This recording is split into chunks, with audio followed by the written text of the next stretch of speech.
Right now on Land Beat, we're going to discuss, are native grasses good for deer? Man, I travel the country with consulting and I get asked all kinds of questions, and it seems like we always have this big, you can only be in two camps. You can either be, I'm pro native grasses and they're phenomenal, or they're not that great. And today I'm going to discuss the benefit of native grasses, but also some of the negatives with native grasses. And I think, so we're in western Oklahoma, we're in a grassland ecosystem. We've got native grasses for miles and miles around us, minus a few scattered wheat fields. And if you just want to plant your flag on saying native grasses are great for deer, well, let's look around and see what we have to offer them with native grasses.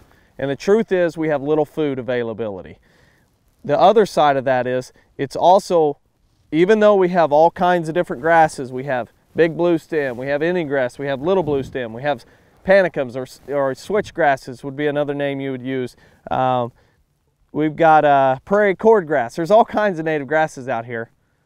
But in reality, we have one big, massive landscape filled with native warm season grasses.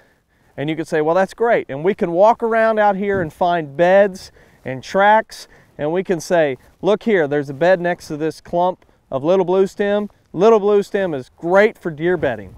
But in reality, we can make that case with everything. We can do it with shrubs, we can do it with grasses, we can do it with cedar trees, we can do it with oak sprouts. We can find beds on most areas next to whatever we want to try to say is the best for whitetails. And in reality, where I like to stand is say, in simple terms, in a Q&A with myself here, would say, are native grasses good for deer? Yes. Are shrubs good for deer? Yes. Are forbs good for deer?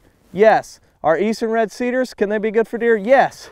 What about oaks, young oaks? Yes. What about willows and other trees? Yes. They can all be good for deer. But having just that is not always what's best for the deer. So I love native grasses, but I don't want a field of native grasses. I love shrubs, but I don't want a field of shrubs. I love eastern red cedars in the right application. Do I want a complete forest of eastern red cedars? Absolutely not. I love this clump of big blue stem, but I don't want this entire field to be big blue stem.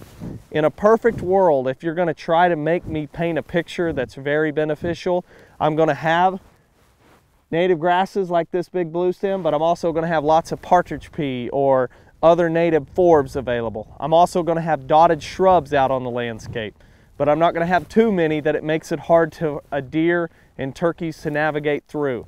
I'm going to have some oaks and young oaks and other species of hardwoods mixed in close by. I'm going to have just everything you can think of that is native to that region available. I'm not going to throw out a lot of those because I'm going to plant my flag on saying I really love switchgrass. Now I want a field of it.